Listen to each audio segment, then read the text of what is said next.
की बार तर ज्या पद्धतीने 50% टेरिफ भारतावर लावलेलं आहे ट्रम्पनी, हा मोदींचा पराभव आहे का? त्यांच्याकडे कशा रीतीने बघता येतं? ज्या पद्धतीने ते सांगतायत की शेतकऱ्यांसाठी, पशुपालकांसाठी आणि मच्छीमारांसाठी आम्ही कुठलाही कुणाशी विरोध घ्यायला तयार आहे, आम्ही याच्या बाबत कुठलीही तडजोड करणार नाही. खरं नेमकं काय आहे? टेरिफ कशामुळे लागलं?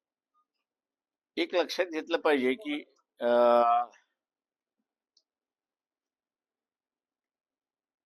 पंतप्रधान नेहरूंपासून ते मनमोहन सिंग पर्यंत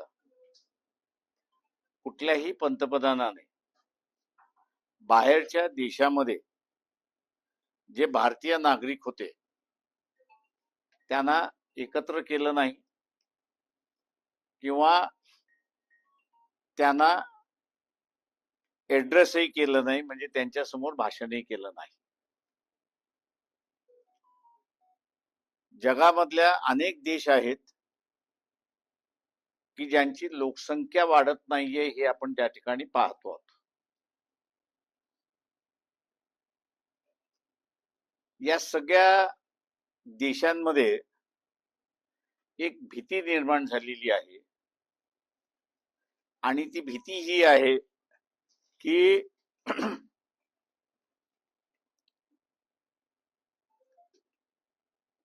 मोदी जे राजकारण करतात आहेत की ज्या देशामध्ये जायचं त्या देशातल्या भारतीयांना पहिल्यांदा एकत्र करायचं, त्यांच्या समोर भाषण द्यायचं, यातून एक भीतीचं वातावरण निर्माण झालेलं आहे की ही जी भारतीय जनसंख्या बाहेर आहे ही उद्या आपल्या राजकारणामध्ये शिरकाव करायला लागली की जी आतापर्यंत करत नाहीये.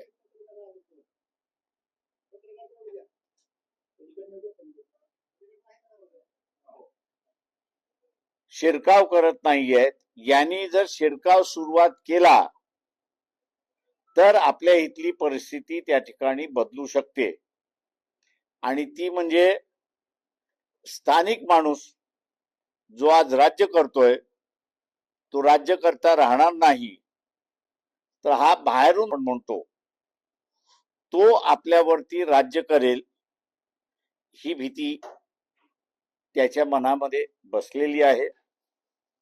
मोदींनी ज्यावेळेस पहिल्यांदाच कार्यक्रम घेतला त्याच वेळेस आम्ही असताना म्हणालो होतो की ही प्रथा चुकीची आहे. भारतीयांना भेटणं हा एक वेगळा आहे, पण त्यांची जनसभा घेणं हे असताना वेगळा अशी असणारी परिस्थिती आहे आणि त्याचा परिणाम आपण असताना सिंदूरमध्ये सुद्धा बघितला की एकही देश आपल्या बरोबर उभा राहिला नाही अशी असणारी परिस्थिती आहे. दुसऱ्या बाजूस रशिया सारखा मित्र हा सुद्धा आपण गमावून बसलेलो आहोत अशी परिस्थिती आहे.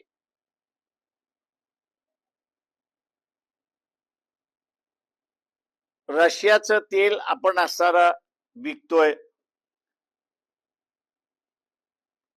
आणि त्यातून रशियाला निधी मिळतोय, याच्याबद्दल दुमत नाही, पण भारताला सुद्धा फायदा होतोय. भारतीय जनता पक्ष आणि नरेंद्र मोदी यांची भाषा जर आपण बघितली तर आम्ही रशियावरती उपकार करतोय अशी असणारी परिस्थिती आहे. आणि म्हणून सिंदूरचं झाल्यानंतर रशियाने ताबडतोब आम्ही पाकिस्तानला मदत करू आणि त्यांचा लोखंडी कारखाना जो बंद पडला होता 20 वर्ष त्याच्यामध्ये 20,000 कोटी गुंतवून चालू करून दिला अशी असणारी परिस्थिती आहे.